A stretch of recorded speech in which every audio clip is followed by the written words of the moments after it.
Hey, I'm Kelly. I'm 28 years old. A few months ago, I finally managed to open my eyes and see how toxic my marriage was. All thanks to my mother-in-law. I bet that's not something you usually hear because mother-in-laws are almost always considered evil, but mine was a genuine angel. And now that I have a lot of downtime, I decided to share my story. Let me begin by telling you a little about myself. I come from a pretty tight-knit family. My father passed away when I was in high school, and ever since then, my younger sister, Macy, my mom, and I have always been very close with each other. I could not bring myself to leave my hometown even when I went to college, which is why I chose the closest college, which was about an hour's drive from my place. It was a college that I met my now ex-husband, Daniel. Daniel and I started hanging out because we were paired up for a few projects together, and over that semester, we realized that we had a lot in common.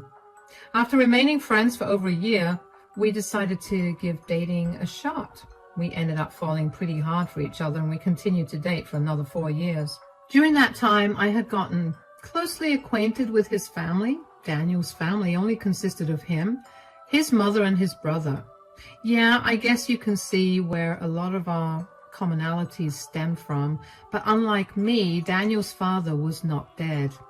He had left them, at least that's what Daniel told me. Daniel had always been touchy about the subject of his father, so I never pushed him to tell me more than he wanted. Anyway, after we graduated, Daniel and I moved in together to the house that my dad had left me in his will in the same city as my college, and a year later, we got married. A few months into being married, I began to notice some pretty big changes in Daniel. He was no longer the happy-go-lucky man I once knew. He became a lot more aggressive and would lose his temper at the drop of a pin. Initially, I suspected some health issues that were causing him to react so strongly to everything. But after pressuring him to get a full body checkup, his tests came back normal.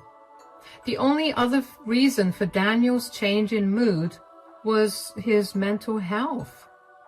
I kept trying to talk to him about it, but Daniel would always push me away and brush it off or start an argument with me.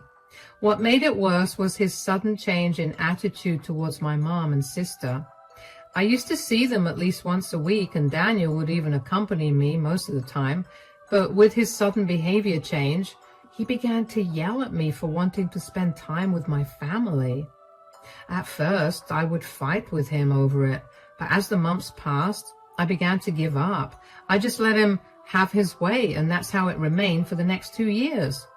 I had no one to vent to. The only two people I trusted most in the world were the people I was not allowed to meet. I went from seeing my mom and sister once a week to once every 4 to 5 months, if even that. My mom and sister were very concerned for me, but other than offering them reassurances over the phone, there was nothing much I could do. Daniel had always been very clear about me only spending time with his family, which, don't get me wrong, I loved his mother, Bonnie, and his brother, but it was not the same as being around my family. Anyway, Daniel's brother lives in the neighboring state, almost a 12-hour drive away from us, and he usually visits twice a month. One particular month, we were all having trouble finding a day that was free for all of us to meet up. But when we eventually figured it out, we planned to have dinner together at a pretty upscale restaurant. But then, on that day, my sister Macy called me frantically while I was at work to tell me that her eye perforated and she needed to go to the hospital immediately. But her boyfriend and my mom were out of town, so she had no one to drive her or help her out. Macy had an eye infection a few months ago that led to her getting a corneal abrasion. She was due to have surgery 2 weeks later, but her eye didn't hold on until then and perforated. I dropped everything and rushed to be by her side. I did not even think much of what Daniel would say, but I made sure to text him about what had happened. While at the hospital, Macy and I were told that the surgeon was not in, so we'd have to drive to the nearest hospital, which was 2 hours away. I offered to drive Macy because I didn't want her paying the ambulance fees. And just as we were done getting Macy's eye under control, Daniel called me. When I picked up the phone, he began yelling at me. "Where are you?" "I texted you about this. I'm with my sister at the hospital." "Why?" "She's going to need emergency surgery on her eye. She has corneal abrasion and..." "So? Where's your mom? Or where's her boyfriend? Why does she need you to be there?" "Do you have any idea how scary surgery is? I'm here to be there for her because I'm her sister. Both my mom and her boyfriend are out of town." "Leave her alone. You made a commitment to my family." "Are you really asking me to prioritize dinner with your family over my sister's health?" "What have I told you repeatedly? My family will always be more important than yours." "And every time you told me that, you never answered why your family is more important." "Because I'm the man of the house. What more is there to say?" "That's the stupidest thing I've ever heard of." "I didn't ask for your opinion. I want you back home in time to make this dinner. You have no idea how many times I've had to reschedule this thing to make sure that everyone was free for it." "Just go ahead without me. I won't be able to make it in time. I have to take Macy to another hospital 2 hours away because the surgeon at this hospital isn't available today." "What?" "Just drop her off and come home. She'll be fine. She's not a child." "She may not be a child, but she's my sister. I'm not leaving her side till her surgery's done. I'll text your mom and let her know about my change in plans too. If it bothers you so much, I'm sure she'll be a lot more understanding than you are right now." "Who cares what my mother thinks? That's not the point. The point is that you're disrespecting me by putting something else above spending time with my family." "Something else?" "We're talking about my sister's emergency eye surgery. She could go blind by the end of the day if it's not fixed. Even dinner with the president would stop me from being by her side right now. So neither will this dinner. I will be back when I'm done." "You're not allowed to come back home. I don't want a rude, disrespectful person living under my roof." "Whatever. I have bigger things to worry about than your childishness." I didn't know how I suddenly found my voice, but I think seeing my sister in danger brought my old self back and I was able to talk back to Daniel. Usually I would have just caved, but when I didn't that time, I felt a rush of energy like I was free. I didn't get much time to dwell on it at that time, but after Macy's surgery was done and I drove her back home, I thought about it. I didn't know what to make of it. I loved Daniel with all my heart, but I also didn't think it was normal to feel good after standing up for yourself against your partner. I made sure to text Daniel's mother, Bonnie, and his brother an apology for not attending dinner, and both of them assured me that it was no problem. They asked me to keep them updated on my sister's progress, and seeing them be so understanding only made me more confused about why Daniel was so uptight about me not attending dinner with them. Over the next 2 days, I didn't think too much about Daniel, mostly because I was too focused on taking care of Macy. I took the next few days off so I could properly look after her. My mom was set to return after those 2 days, so I was also excited to finally meet my mom. When I did have some downtime, though, I did feel hurt that Daniel never made an effort to call or reach out to me when I didn't go back home. Every time I thought about reaching out to him first, I remembered the rush of energy I felt when I stood up for myself, and I couldn't bring myself to text Daniel. But after those 2 days, there was a knock at the door. I expected my mother to be there and was pleasantly surprised to see Bonnie, Daniel's mother. "Bonnie, what are you doing here?" "Hi, sweetie. I thought I'd stop by and check in on you. How are you? How is your sister? Is everything okay?" "Yeah, the surgery went well and Macy's recovering right now." "That's so good to hear. What about you? How are you doing?" Good. Why? I heard that you and Daniel had a falling out." "Oh, yeah. He's mad at me because I prioritized my sister over dinner with you, which, by the way, I'm so sorry that I couldn't make it to dinner. I just could not leave my sister all alone." Sweetie, there's no need to apologize. I have no problem with you not attending dinner. What I do have a problem with is my son's attitude towards you. I came here to tell you that we need to get started. Get started? What do you mean? You can't let Daniel get away with this, can you? So you're asking me to take revenge on him? Are you sure you want to do that? I mean, you're his mother, and I didn't think you'd want him to suffer. I raised my sons to be respectful and empathetic people, not monsters. I want Daniel to realize how wrong he was for treating you that way. The only way for me to do that is if you help me. I don't know. I was kind of just hoping that he'd cool down and then I'd be able to go back home.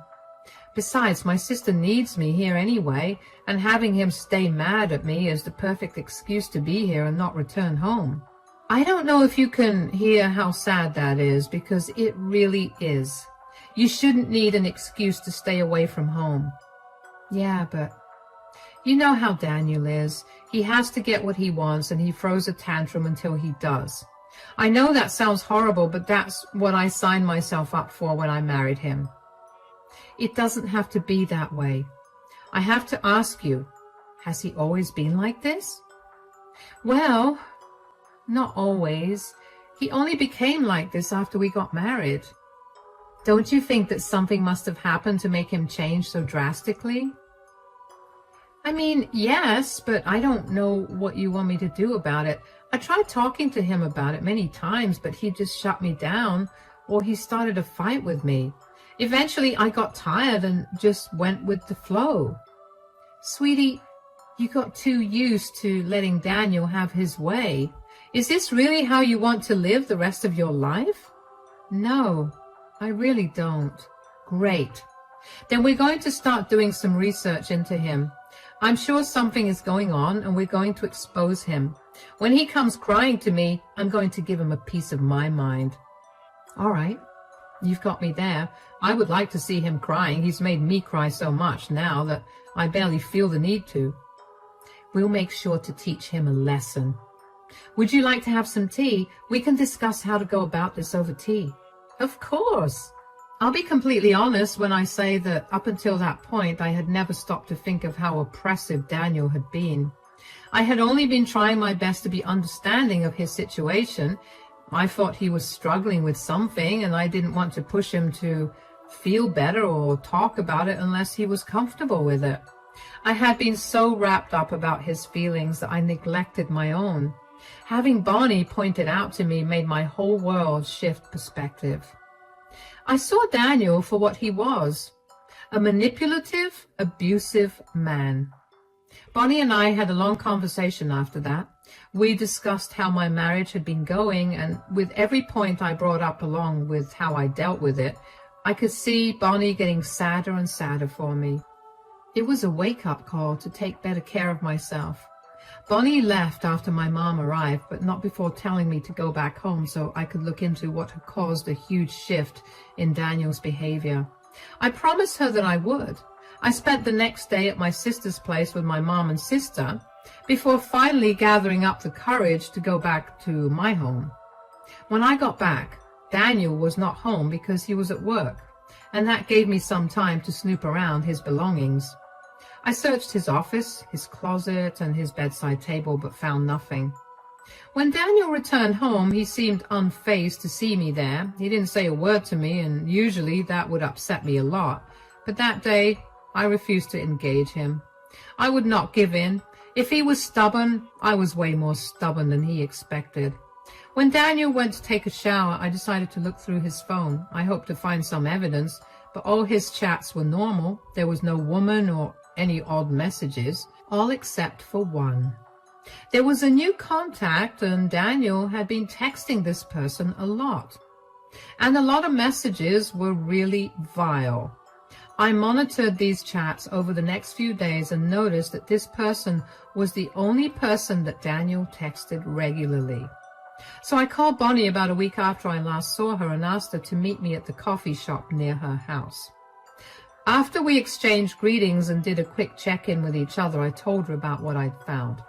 So I've been snooping in on Daniel's phone, and I found out that he's been talking to some guy a lot. I don't know who he is, but this guy has been saying some very questionable things. What do you mean? Daniel has been venting to this guy about all his frustrations since we got married, and this man has been telling him what to do as a man. Like he's been telling Daniel that I'm not allowed to visit my family because I'm a woman who committed herself to her man and his family. My family is worthless. What? Yeah, it was disgusting to read. What is even more disgusting is how easily Daniel has taken these things to heart and implemented them. Hold on. What's the name of this guy? Conrad. Yeah, that was his name. At least that's what Daniel saved his number as in his phone. Oh, no. Do you know him? Is he a bad person? Well, aside from what he's been saying, I mean, he's worse than bad. I hope I'm wrong, but the person Daniel may be talking to is my ex-husband, his father. What? Wait, how did he find his father? He told me that his father abandoned him. That was a lie. My ex-husband was a disgusting man. He held the same views that Daniel holds right now and ruled my life with an iron fist. I wanted to leave him, but I couldn't because of the kids. But then one day, in his anger, my ex-husband hit me. I decided that was it, and I didn't want to be with him anymore. I left the house with my boys, and I did my best to keep them away from him. Oh my God, that's horrifying. Well, not as horrifying as knowing that Daniel got in touch with my ex. I don't think this is going to go well, Kelly. Maybe we're in over our heads. No, we're going to teach Daniel a lesson. Now, he's hurt you too, and he needs to learn what family really is. He needs to see that the very family he forced me to put above everything and everyone else has no problem turning their backs on him. He needs to learn that there are consequences for hurting others. But what do we do? It's simple. Daniel clearly seems like he idolizes his dad right now. Daniel meets his dad at the bar a few blocks down from my place every weekend. We can go and confront him there. He worked really hard to hide his interactions with his dad. I mean, he saved his contact with his dad's full name and never called him Dad in the chats. I'm sure he'd hate for you to see him with his father. And then I'll also hand him the divorce papers. I don't think he'll make the divorce easy for you. I hope you know that. Don't worry about that. The house and all the furniture in it is completely mine, and everything else he can take, which is technically only his stuff, so he can try to make the divorce hard, but it won't do anything. All right, let's get you to a divorce lawyer as soon as possible. I was shocked to find out the truth behind Daniel's father, and even more shocked that Daniel would willingly associate himself with a man who hurt his mother.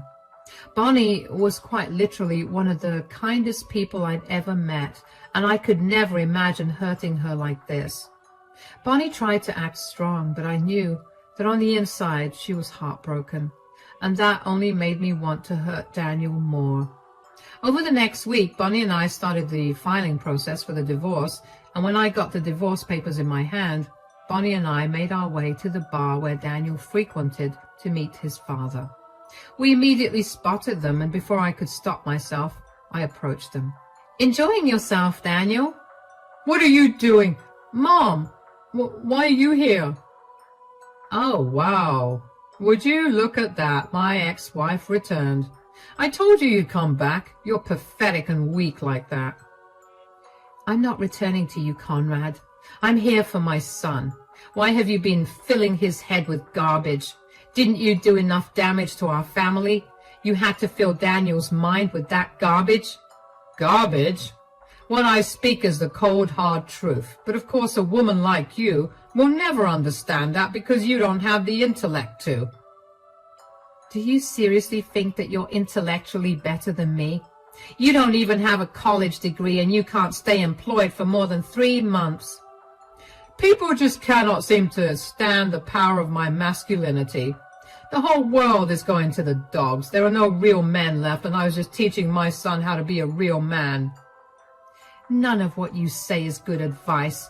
I raised him to be kind and sympathetic, and in the span of a year you changed him entirely. I want you out of his life. You're the most disgusting person I've ever met, and believe me, that is not something for you to be proud of. Mom, that's enough. Excuse me? You don't understand a word of what Dad's actually saying. You're just judging him without listening to him. Oh, trust me. I heard his speeches long before you did, and for a much longer period than you did. I know everything that this man believes in, and I worked very hard to protect you and your brother from that. You didn't protect us. You robbed us of our time with our father. Dad is not the horrible one. You are. Are you really picking the side of a man who hit your mom? He did what he had to do to straighten her out and put her back in her place. Wow. Who are you? This is not the man I married. That version of me was a weak, pathetic doormat who let everyone walk all over him. Now, I won't let that happen. Dad has opened my eyes, and I'm never going back to being that way. You're making this a whole lot easier than I thought it was going to be. Here, I want a divorce. Is this Yes. And before you even think of asking, no, I'm not going to change my mind. Or, change my mind? Ha! I'm happy. I no longer have to deal with an insubordinate female. Great. I'll have your things packed by the day after. Make sure you come pick them up. What do you mean? The house is my inheritance. You have never contributed to any repairs or maintenance, so it's still entirely my house. I want you out of the house by the day after, or your stuff is going in the trash. But where will I go? Ask your manly dad to help you out with that. I'm sure that he'll be able to perform a miracle for you, since all you can do is glorify him. Come on, Bonnie, let's get out of here. I grabbed Bonnie's hand and let her out of the bar. She was frozen in shock. She never expected Daniel to take his father's side against her, and she definitely did not expect Daniel to call her a horrible mother for shielding him from the monster that was his father. Bonnie was silent the entire way home, and only when I reached her place did she cry. I hugged her and did my best to comfort her. We talked for a while, and in the end she decided that she was going to disown Daniel and move to stay with her other son. I was glad that she would be getting out of that place that reminded her of her past and of Daniel. The months following that were nothing short of a nightmare. Daniel made the divorce process unnecessarily hard. He wanted to contest everything, even the things that I was willing to give up.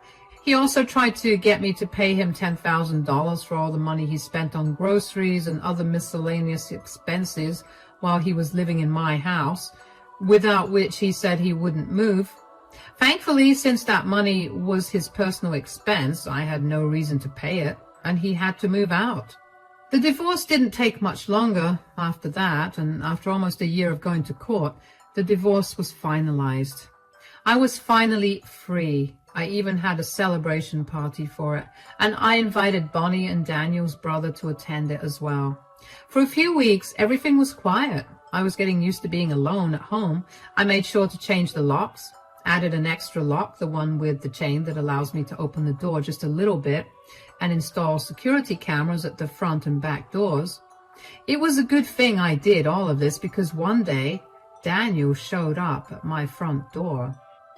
He looked disheveled and like he hadn't eaten or taken a shower in weeks. I had no idea where he was living, nor did I care. I kept the chain lock on and only opened the door a smidge to talk to him. Yes, what do you want? I made a mistake. Is that so? I'm so glad you recognize that. Now, if you'll excuse me. No, wait. Aren't you at least a little curious as to why I'm saying I made a mistake? Not really. The day I asked you for a divorce, I stopped caring about you. You showed me your true colors, and I was done letting you get away with everything just because I loved you. I know you're mad and upset, but I'm sorry for the way I treated you. My dad got in my head, and I guess it's because I never got to experience a father-son relationship ever. I should never have tried to find the man. I lost my wife and my family at the same time with that mistake. Is there any chance that you could forgive me? Sure, I forgive you. Really? Just like that? Forgiving you doesn't mean I've forgotten about how easily you got manipulated and you complied to treat me like I was nothing. I'm forgiving you for my sake, not yours. That's fair, I guess, but I'm in a really rough spot right now. Could you help me out? Remind me again why you've suddenly realized that your father is not a good man. Well, I asked him if I could move in with him, and he told me that he was not going to house a grown man. Then he called me a bunch of names that snapped me out of whatever I was under. You're too late for that. You betrayed your mother, who single-handedly raised you and loved you with all her heart and soul, for the man who hit her and made her a single mother to begin with. You showed me that you don't actually care for me because it did not take much for you to decide that you were going to treat me like I was your servant instead of your wife. You can apologize all you want, but none of us are going to help you. You did this to me. The least you could do is let me live here. I promise I'll stay out of your way the entire time. Absolutely not. You chose this path. Now walk it. Leave me and your poor mother out of it. Goodbye. I shut the door with as much force as I could. I really did not want Daniel back in my life. Just thinking about him easily defending his dad's assault on his mom made me quiver in fear. It only made me think about how that could have been me in the future if I had stayed with him. I couldn't be more grateful to Bonnie for getting me out of my relationship before I had no way to escape. What happened next with Daniel is both shocking and expected at the same time. Daniel continued to go to the same bar he had been going to for the past year to meet his dad and ended up running into his dad there again. They began talking and somehow they broke into a fight, apparently. Daniel got angry with his dad for ruining his life and for not letting him live with him. In his drunken state, Daniel punched his dad so hard that he ended up falling and hitting his head against a sharp corner. Daniel's dad was rushed to the hospital but suffered no major injuries. He did decide to press charges against Daniel, though. Daniel was initially charged with intended assault, but with statements from Bonnie and his brother, they were able to reduce the charges to assault without intent. Daniel's intoxication was of no use as a defense because of Daniel's very sober thoughts of violence that he very proudly showed off to everyone. As a result, he was sentenced to 3 years in prison with parole. I was more shocked that I didn't feel anything when I heard this news from Bonnie than when I heard the actual news. It is sad to think about how I went from loving this man with everything in me to feeling absolutely nothing. I wasn't lying when I said I forgave him. I didn't want to be burdened with a grudge, so I forgave him for my peace. I'll never forget what he did and said, though. Those words and actions will haunt me forever, and I'll be okay with that in time. Bonnie has officially moved to stay with her other son. She's a lot happier there, and we still keep in contact. It's been a few months since Daniel and I got a divorce, and I've had the time of my life doing whatever I want to. And of course, spending time with my family. And yes, Macy is doing a lot better, especially now that she has me by her side whenever she wants. Thank you for listening.